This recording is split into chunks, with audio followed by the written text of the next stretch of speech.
Salam alaikum.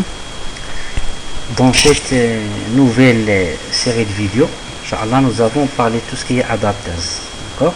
Nous allons voir principalement comment afficher des données, ou là ce qu'on appelle un ensemble, une collection de données, dans un spinner par exemple, une liste déroulante ou une liste view. Maintenant, le widget qui permet de lister les informations. D'accord. Le principal objectif de cette playlist, d'accord, c'est comment utiliser les adapters, comprendre leur rôle, d'accord, et les implémenter de façon très simple, d'accord. Nous allons voir trois façons de faire. Donc nous allons voir comment utiliser un array adapter. Nous allons voir par la suite comment utiliser un simple adapteur, et par la suite nous allons voir comment créer nos propres adapteurs si jamais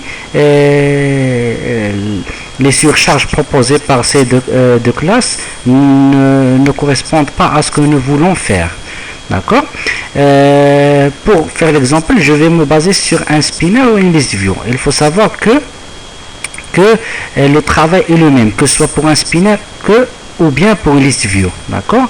La même façon de procéder s'applique sur n'importe quel widget qui permet d'afficher plusieurs informations, type spinner, list view, d'accord. Donc, je vais commencer par un exemple simple. Je vais utiliser un spinner avec un array adapter. L'objectif, c'est de voir comment travailler avec un array adapter, d'accord, pour remplir un spinner. Je vais d'abord vous montrer que j'ai déjà réalisé une classe appelée personne, d'accord. Une personne, elle a un identifiant, un nom, un prénom et un booléen pour indiquer s'il est actif ou non.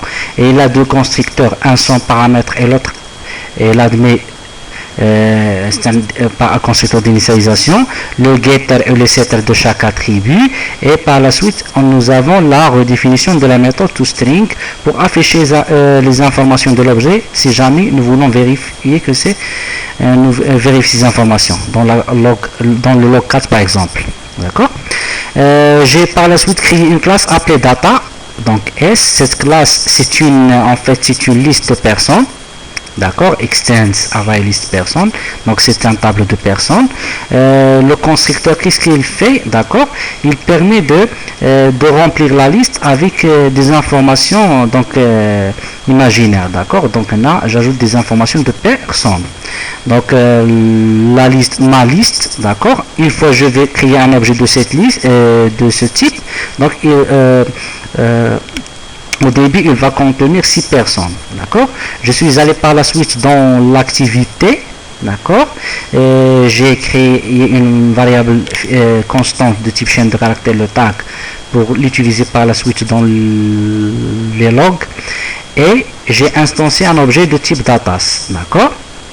Lorsque j'ai affiché le log, en précisant la taille de l'objet datas qui est une liste, il m'a affiché en create, voilà 6. Maintenant j'ai 6 personnes dans la liste, d'accord.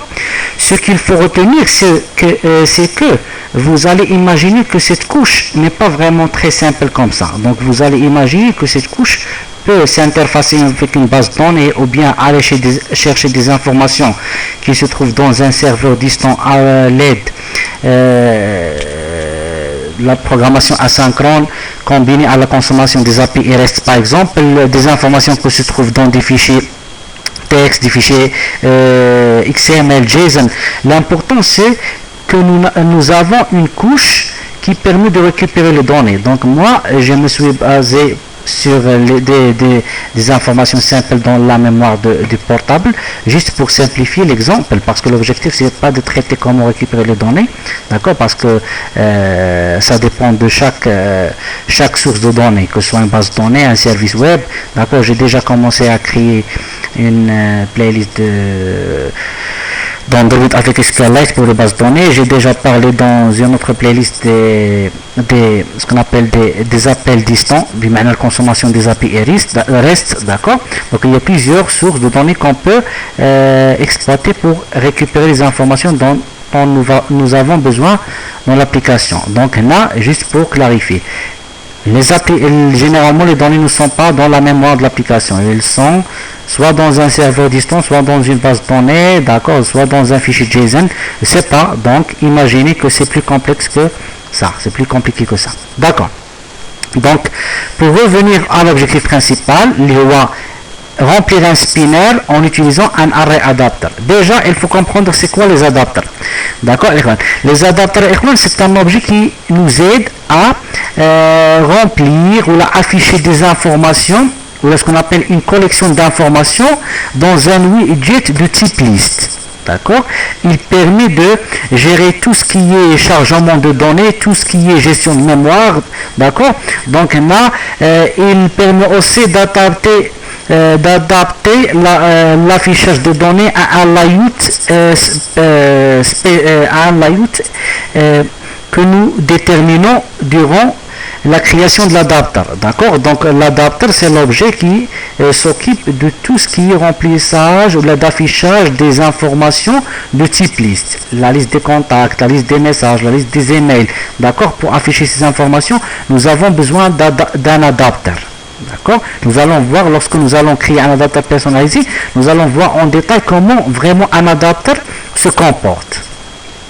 Donc pour le moment, traitons le cas le plus simple, un spinner ou bien une list view, c'est la même chose, d'accord, avec un array adapter. Je vais commencer par ajouter un spinner dans mon layout de l'activité. D'accord, je vais travailler par exemple avec relative layout. D'accord, relative layout. Voilà. Je ne sais pas, je vais enlever tout ça. Non, je vais enlever. Oui, c'est bon, c'est pas grave. Ah. Demo adapters. Demo adapters, d'accord. Text size, juste pour que ce soit plus clair. 24 SP. D'accord. Text style, c'est pas italique, c'est pas text color, c'est pas color accent par exemple. D'accord. Si vous voulez voir donc là à quoi ça va ressembler. Donc le relative layout il commence toujours à gauche en haut. D'accord. Pour le centraliser par exemple, donc là je vais dire que je vais le centraliser horizontal, non center horizontal true. D'accord. Je vais donner un padding pour créer un peu d'espace dans le layout parent. Donc je sais pas, il y a TP. D'accord. Donc là je vais augmenter un peu, 28. D'accord. C'est ça. D'accord. Par la suite je vais créer un spinner. Un spinner c'est une liste déroulante. C'est la balise select dans l'HTML. Donc en largeur je veux que ça couvre la totalité de la largeur, et en hauteur je veux qu'elle prenne seulement ce dont elle a besoin. D'accord. D'accord. Regardez, donc il est aussi en haut. D'accord. Je veux qu'il soit au dessous de text view. D'accord. Et là c'est juste un petit rappel de linéaire layout. Text view titre par exemple un ID. D'accord. Je vais dire que c'est au dessous below.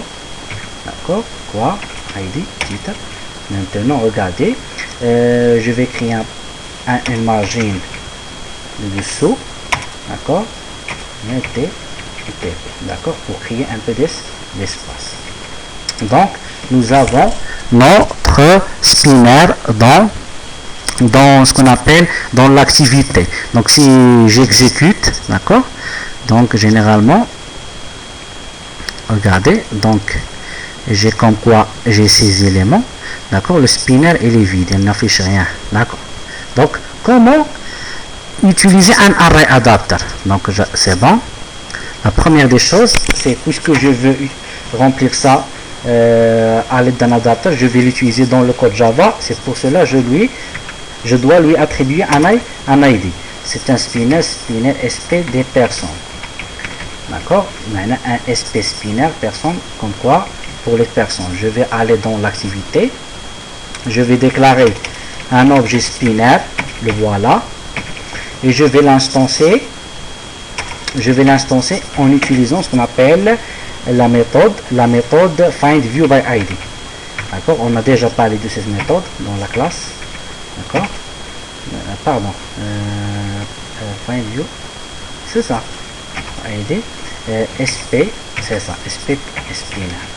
Voilà, d'accord, j'ai l'objet. Maintenant, comment, pardon, comment alimenter ce spinner pour afficher les personnes. Donc, je vais avoir, donc, que ce soit une liste view, que ce soit un spinner, donc nous avons besoin d'un adapteur. Il y a pas mal d'adapteurs. Il y a, je sais pas, sample adapter, il y a array adapter, il y a list view, list adapter, c'est ça, list adapter. Il y a cursor adapter, il y a, je sais pas, base adapter. Donc il y a pas mal de classes qui nous permettent de créer des objets adapteurs. Donc j'ai choisi le plus simple à vous présenter dans cette vidéo, à savoir array adapter, d'accord. C'est un adapteur qui va nous permettre d'afficher des personnes dans un spinner. Donc automatiquement nous devons spécifier le type générique. Donc là c'est une classe générique, d'accord. Il s'adapte à l'objet qu'on précise dans ici entre les chevaux, d'accord. Donc c'est mon adapteur égal, comme vous le savez, pour instancier un objet nous avons besoin de l'opérateur new, d'accord. Ici vous avez plusieurs surcharges de ce constructeur, donc plusieurs formes de cette méthode. L'important, ce qu'il faut retenir, c'est dans tous les cas nous avons besoin du contexte. Donc le contexte, j'ai dit pas mal de fois dans d'autres vidéos que un contexte, il peut être par exemple une activité. Généralement c'est ce qu'on utilise, d'accord.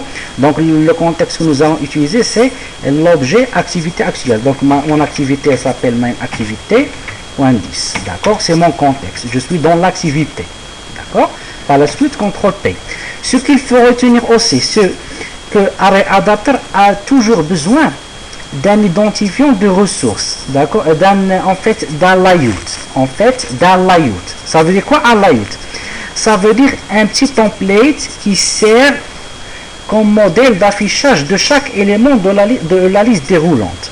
Je répète, un layout, ici, il représente la façon avec laquelle est affiché chaque élément de la liste déroulante, d'accord.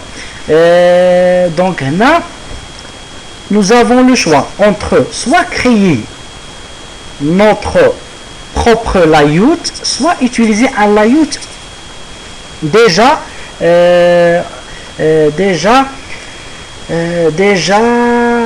fourni avec le framework d'Android, d'accord, avec le système d'exploitation d'Android, d'accord, avec le SDK.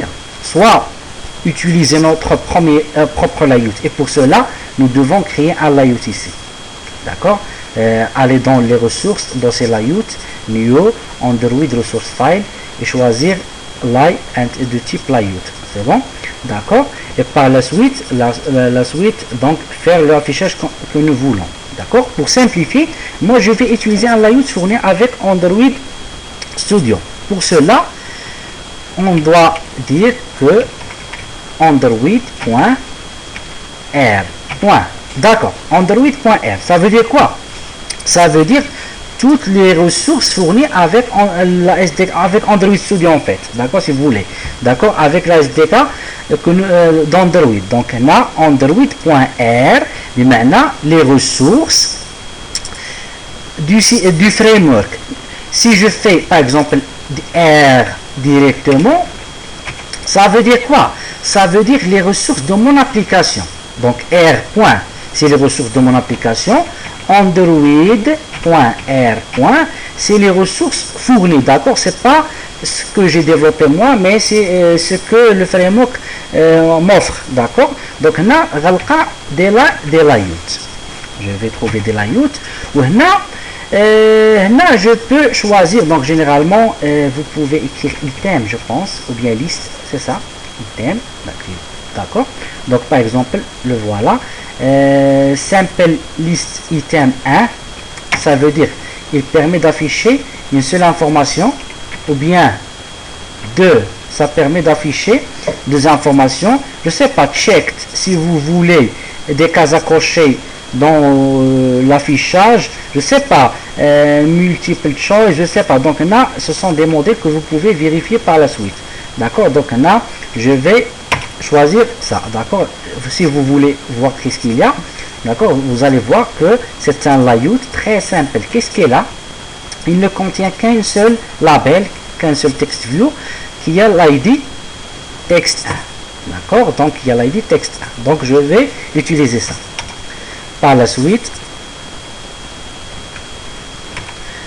donc les deux arguments, les deux premiers arguments, ils sont vraiment communs à toutes les formes du constructeur ArrayAdapter. Ce que nous devons ajouter par la suite, c'est quoi? C'est où nous allons afficher les informations. Où nous allons afficher les informations. D'accord? Donc pour cela, je vais utiliser 1, 2, 3, 4. D'accord? Ce qu'on appelle la troisième surcharge. D'accord? Là, il me demande l'ID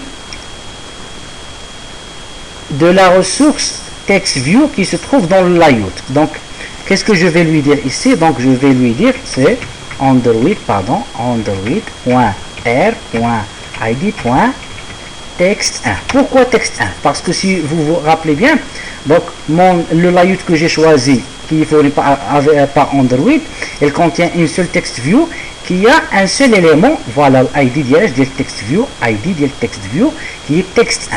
D'accord?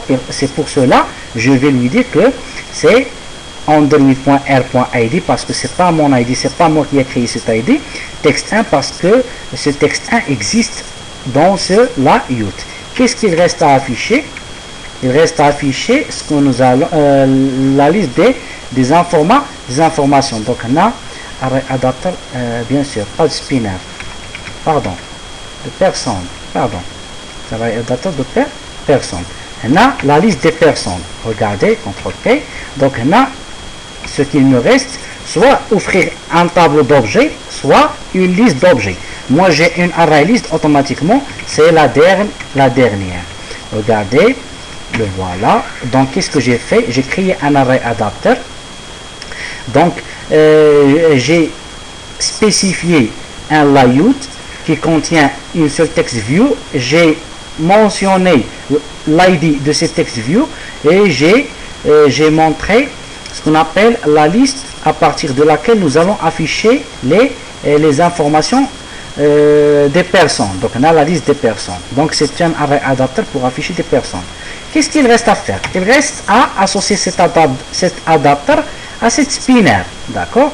Pour cela, on va à la spinner et on invoque la méthode setAdapter en passant en argument l'adapter que nous avons créé. D'accord? Log i, si on arrive ici, c'est que avec succès. Si on arrive ici, c'est que tout se passe bien. Normalement, on devrait voir la liste des personnes dans la liste déroulante. Donc là, je redéploie mon application, il s'installe, il se lance. D'accord? Regardez. Donc là, donc regardez, personne, ID, nom, user, prénom, d'accord? Et là, nous avons la liste de toutes les personnes. Regardez, 6 personnes. 1, 2, 3, 4, 5, 6.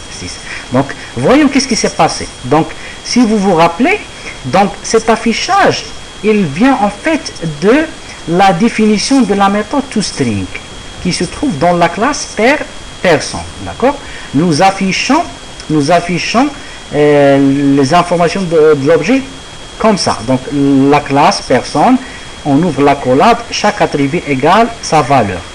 Reprenons la classe personne, accolade, chaque attribut égale sa valeur, virgule, l'attribut égale sa valeur, jusqu'à la fin. Donc, généralement, on n'aimerait pas faire comme ça, d'accord? Donc, qu'est-ce que nous devons faire? Nous devons appeler la méthode, nous devons redéfinir la méthode toString, d'accord? Qu'est-ce que nous allons faire? Je veux afficher par exemple le nom plus le prénom. d'accord. Je vais lui dire get nom espace plus get vrai prénom. Regardez, je redéploie mon application et ça va s'afficher comme j'ai montré, d'accord. Regardez la liste des personnes, c'est très simple, d'accord, la liste des personnes. Donc l'adapteur c'est lui qui est allé chercher la façon avec laquelle il cherche la définition de la méthode toString qui se trouve dans la classe. Si jamais il n'existe pas, il va utiliser l'implémentation par défaut qui se trouve dans la classe object, d'accord. Et s'il existe, il va l'appliquer sur chaque élément de la liste. بمعنى هاد لو layout il s'applique sur chaque personne. Il s'applique sur chaque personne. Le même layout s'applique sur chaque personne et c'est l'adapteur qui s'est occupé de cette tâche. بمعنى il prend l'objet, il l'affiche dans, il injecte ces informations dans le layout et l'affiche dans le spinner et ainsi de suite, d'accord. Donc c'est comment utiliser ce qu'on appelle un array adapter. C'est très simple. Donc pour construire un array adapter, nous avons besoin du contexte. Dans la plupart des cas, c'est l'instance de l'activité actuelle ou bien de notre activité, je ne sais pas, d'accord. Un layout, donc on peut utiliser un layout que nous définissons nous-mêmes ou bien un layout fourni par Android. J'ai utilisé le choix le plus simple. Un l'ID du text view où nous allons afficher l'information qui correspond à chaque objet et par la suite la collection d'objets que nous voulons afficher ces informations, d'accord, ces éléments. Donc là j'ai avec succès comme quoi tout s'est bien déroulé. J'espère que ça a été clair. Donc merci pour votre attention, à la prochaine vidéo, Inch'Allah.